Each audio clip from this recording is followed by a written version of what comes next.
आदरणीय दर्शकवृन्द, सामान्यतया हामी नेपालीमा संवाद गर्ने गर्छौँ, तर आज चाहिँ हामीसँग विदेशबाट अतिथि आउनुभएको छ र यही विषयमा कुराकानी गर्न चाहिँ हामीले आज अङ्ग्रेजी भाषाको प्रयोग गर्ने जमर्को गरेका छौँ।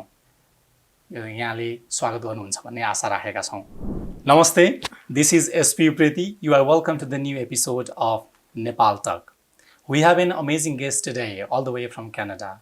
She is Dr. Liza Lorenzetti, who is the Associate Professor in the University of Calgary, who is advocating for the societal norms, specifically for fostering the gender justice and transforming masculinities in all around the world. She has been working in the field more than 3 decades. So here we are talking about the gender justice, gender equality, and transforming masculinities in the developing country like Nepal and in Canada or around the world as well. Let's welcome Dr. Liza. You're welcome to the show. And thank you so much for joining me. Yeah. Would you mind introducing yourself? That who are you? What do you do? And why are you doing all this? Absolutely. Namaste, SP. Thank you for having me. Dhanyabad. It's so beautiful to be here in Nepal. It's been a wonderful experience. So, mero naam Liza ho, Liza Lorenzetti ho, University of Calgary, Faculty of Social Work. I'm an associate professor, but I'm also a community activist. I have over 30 years of practice in the field, working primarily with immigrant families who experience domestic violence, gender-based violence, survivors of war trauma, and I have worked actually quite a bit with the Nepali community in Canada. So I'm very excited to be here. Definitely, as there are a lot of Nepali communities who have been there as the student or the Nepalese-speaking Bhutanese community as well. So Absolutely. Have you got experiences of working with them as well? Yes, and so I've had a number of wonderful Nepali students in the Faculty of Social Work, people who are very interested in making a difference in their communities, especially as an immigrant community. There can be barriers, there can be racism, there can be other forms of discrimination, such as credentials being represented in Canada. And so I work quite a bit with them. In addition, we do have leaders from the Bhutanese-speaking Nepali community that are in fact working with men in our community. One of our wonderful men, we have 2, Kamal Katiwada, who is one of our leaders from the Bhutanese speaking, and also I would like to say Badri Karki, who is doing work from the Nepali community. They're just beautiful examples of what we're talking about when we discuss transforming masculinities. Okay, so how are you feeling being in Nepal, and what are the best things that you received from the Nepalese? Well, it's been a wonderful experience. Was it your first time, right? My very first time in Nepal. Now, my good friend, Dr. Rita Dungal, who is also a professor at the university, she invited me. We have been friends for 20 years. And she always said to me, I'm going to invite you to come to Nepal. We can do some work together. And I'm honored to do this work with Dr. Rita because she is working alongside the brave survivors of trafficking, the organizations that are doing amazing work. And so to come here and to meet so many people like yourself, wonderful examples of social change, has been a beautiful experience. I also have learned a lot about the culture. I love the way that people greet each other with such respect. It's a very respectful culture. It's an old, ancient culture. And I've been able to learn some things about that. Of course, I would have to stay here many years in order to understand a bit more. This is really compliment for all the Nepalese. So would you tell how many cities did you visit in Nepal? Well, we have been very busy here in the Kathmandu Valley, so we haven't left very much, but we were able to go to Chandragiri, and we were able to meet with the mayor there and the city councillors, the ward councillors. They were wonderful people. We're hoping to do a little bit more work with them together in Chandragiri. And of course, we went to Chiton, and this was our break. This was our holiday for 2 days.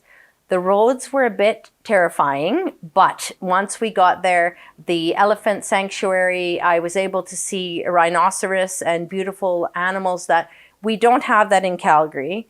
And finally, I would say it is almost minus 40 centigrades in my city right now with the wind. I'm so happy to be here in the warm climate of Nepal. Okay, let's talk about the gender transformation and gender norms. So you stayed in Nepal for a couple of days, but did you get some differences regarding the gender norms in the country in Nepal and the country you are working for, including Canada? Yes. Well, first of all, I wanted to say many of us enter this field of gender justice for our own personal reasons. As women, many of us have experienced forms of violence, whether it was as girls and as women. I'm no exception. And so I bring my own personal heart into this work and my understanding of the pain of that injustice or that violence. And so for me, it's a global issue, right? Whether it's happening in Canada, whether it's happening in Nepal. For me, I don't see one country being better than another country. We're all experiencing this global issue, whether it's human rights violations of one sort, gender injustice, it can be poverty and that class divisions. And so we see this in Canada, and I also see it in Nepal. And these are the things that we need to work towards changing. Intensity may be the different among the countries, and Right. our cultures also may be the influential factor for the purpose, right? Okay, so in the past history, the activism, this kind of activity, especially feminists used to work alone. They Yes. used to discard the men, and even they used to blame the men for the cause. But the time has changed now, and the people, especially women, also are including their men for fostering and for the establishment of gender justice. So, in your experience and opinion, how the gender justice and the masculinity transformation is occurring in the global context? That's a very important question. I am also a third wave feminist, and so I am part of that generation where we were saying, especially I would say white feminists, in particular from Western nations, we were thinking, oh, we can do this by ourselves. But that's not actually true, because we live in community, we live in families, we live across genders. And so what's important, I think we learned a lot. We are in a settler colonial nation in Canada. We have our First Nations people who really are the leaders in a lot of this way of thinking. They have ancient cultures that can teach us a lot. And so I have been very fortunate to learn from our Indigenous elders, knowledge keepers, around how to do work as a whole community. And so for me, it's not about just men over here, women over, it's about how do we solve problems as a community? So we need to solve problems the way we live community, and that's together. So this has been a real transformation for me too, is to invite more people into the space. And also as I would say, as a white woman, I'm from an Italian background, so my family's Italian. I need to also understand what's my place in perpetuating colonialism, violence, racism, and working against those things. So we are all works in progress. We all need to work on something. So that's my job. Human beings, being a social creature, they cannot do or cannot make any changes just by the individual effort. So there should be the holistic and collectivist Beautifully said. perspective, right? So this is what have been observed in the society in present context. Do you mean so, right? Yes. So I'm fascinating about knowing yourself as you are working in the transforming masculinities since 3 decades, okay? And it's really wonderful to have you here. And I want to ask you, you are currently working on the project that transforming masculinities, capacity building for men for gender violence prevention and gender justice. So how are you doing this all, and what are the objectives of this project, and which countries are involved in this? Okay, so I'll try to be brief. So we're doing the work, first of all, locally in our context in Canada. What locally means, because we're a multicultural society, locally may mean something different for each community. So we're working with many communities in Calgary, Spanish-speaking Latino communities. We're working with the Nepali community, the Bhutanese-speaking community, the Filipino communities, the Ethiopian communities, the Eritrean. So many of Canada's multicultural communities we're working together. So what we do is we train the men, primarily the men, and now we're actually training women as well, to work in their own communities. I can't go into someone else's community and say, hello, I'm here to fix the problem, right? Nobody will appreciate that. So each of us, Trust issues also may trust arise. issues are not there. understanding of the culture, the language, the barriers. And so we are training those men to do that work in their own communities. They are often recognized already as leaders. Because as I said in my presentation the other day, if you are someone who is abusing your own wife in your family, and then you're going to try to do this work in transforming masculinities, nobody's going to believe you.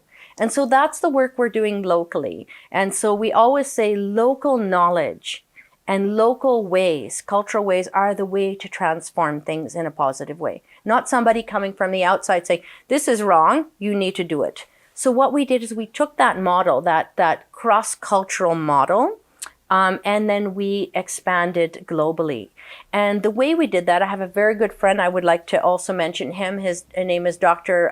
Amir Jamal. He is from the Pashtun region of Pakistan. So he is my co-lead on the project. He's doing wonderful work trying to get girls into school in that region, a region where girls are oftentimes and not attending school. And as you know, there's been so much war, poverty, struggle for the people there. So getting girls schooling on the agenda sometimes is the last thing. And so he and I started to talk and we said, he's doing this work globally, I'm doing this work locally. Let's bring ourselves together and gather our friends from other nationality contexts like Dr. Rita Dungal and others. And we came together to spread the message. The message is not a message coming from Canada. This is each of us bringing our rich cultural pieces into this pie to make something very beautiful together. Togetherness has brought something new for the contribution for the betterment of the society. Okay, so another question I want to ask you, why is it crucial to establish gender justice in the society? Why is it so important? Yes, as I worked many years in the women's shelter for families experiencing violence, what I noticed is most of the women said that their husbands had maybe been abused as a child, or they had experienced war or something negative in their own past. And I thought to myself when I was working sometimes late at night in those shelters, I worked overnight when I was young, and I thought, who's helping them to change? Childhood trauma, child maltreatment, what we learn in our families, sometimes those things are hard to change. And so those were when the first seeds of these ideas came, is that I know those women are going back to live with those men. They're going to go back oftentimes. Oftentimes we don't have the breakage of the family, or even so those men will find another wife, and so, or another partner. And so my thought was we need to work with those men on their own well-being, on dealing with their own past traumas, on their, if they're living in poverty and the stress, that stress gets downloaded onto the family, right? They bring that stress home, that discrimination, that poverty, that class, everything they're dealing with, and they sometimes put it on the family. So this is where these ideas came, is that we need to also bring the men in from a sense that they're not getting help. How do we reach them when sometimes they don't want to go for counseling, they don't want to get help? We can reach them through their peers, through a man they respect, someone that is a role model in their own community. So this has been some of the thinking. You and your team concluded an international research conference recently in Kathmandu. So how was it? How likely successful was it? It was a tremendous undertaking, a huge undertaking. So was that the part of your project you are currently running? That's right. So we teamed up with Dr. Dungal, as I was mentioning, and Dr. Bidur Dungal, who's also part of our community project, and also Dr. Deepak, who's been wonderful from the college that hosted it for us, Kantipur College. And of course the survivors organization like Cherry Maya and Santi Lama. Yeah, and just wonderful. And so there's been great, everyone came together to create this. What was extremely special about this for me, there were many things. One was the cultural program, seeing the wonderful ethnocultural programs being shared in between the presentations. I thought that was wonderful, but also all of you came out from your different lenses. We talked about gender injustice in waste management. We talked about it in disaster services. We talked about it in the media, and you did a tremendous job as well. And so for me, what I loved about this is people were bringing very different lenses. It wasn't just about the gender-based violence, which we always say, okay, this is the problem. Gender-based violence. Gender-based violence comes out of a social context. It doesn't exist by itself. Yeah, it does not exist in only one sector. That's right. So that was the conference where the experts share their ideas, what is happening there, and what can be done in days to come to establish this gender justice. So for me also, it was really wonderful sessions that were. So I appreciate you also, as you and Dr. Rita Dhungel and all the people out there, yeah, because they did this, and it was the initiation for the good cause. So I appreciate by my personal side as well. So what's your next plan for the purpose to, how do you continue, and what's your plan in days to come? Well, you know, I've known that you are conducting, or you are running this project at around 7 countries. That's right. So what would be your plan? Well, we have the Caribbean, who is a good partner, some of the leaders in the Caribbean who are part of our partners, Philippines, Mexico, and we have Afghanistan who has joined us. So we have a number of different countries now who are part of, and we're expanding. People want to be part of this movement. Pakistan, of course, has been one of our key countries. And so there's some local next steps, so I'll talk about those. So what has been exciting, and I think you were part of this moment, is that the young people at Kantipur College are going to be starting a Transforming Masculinities group. And this was something the head of the college has announced, and this is the leadership from Men in Power, which is very important. So we have the young men now, along with some of the young women, I think, that we're speaking. They're going to start a Transforming Masculinities. They've asked us to have an advisory role. And so we have some young men in Canada who, from different cultural backgrounds, who will also join and provide that support. And also what I'm hoping, my hope for Nepal. Now, of course, I'm going to go back to Canada and do my work. It's up to the people here to lead the project, but I'm hoping that maybe a network will form. This is my hope, that there will be, a Transforming Masculinities network, and it seems like that is the idea coming out of this conference for Nepal. So it takes around, years and years, decades to change the construct. As now it has, the project has included men, but right before 2-3 decades ago, there was no such kind of inclusion. But so that's why when we start, then it happens, the changes will come over time. I mean, not overnight, but over time it will come. Exactly. Okay, so we are about at the last of our talk. So I want to ask you probably the last question, that what is your precious message to Nepalese and the Canadian or the people around the world who are watching us? That's a very good question. Regarding your field. Yes. I would just say that from my short time in Nepal, what I have seen is you have all of the foundation of such a respectful culture. Those are your strengths. That is what you can do to address some of those inequities in the society, because those inequities on gender inequality don't exist alone in all of our societies. It's hard to address gender inequality if we don't address poverty. Those things come hand in hand. And so as someone working in solidarity with Nepal from Canada, I just wanted to say, I believe you have everything. I've seen the people. I've seen the heart of the people in Nepal. And I think you have what it takes. All those drops will make an ocean. So please continue. And thank you so much for giving me this honor to really sit with you and to share my perspective. I really appreciate it. Yeah, and my personal thanks goes to you and Dr. Rita, as you organized an amazing program, that research conference, maybe the first time in Nepal, regarding this gender justice and transforming masculinities, which is a burning issue in the society. And the unemployment and poverty in Nepal, also fostering this kind of violence and the things that are not good for the people. Okay, so at least you have initiated that, so it's really honor for us as well. So thank you so much, and for managing your time and joining me. It was a pleasure to have you.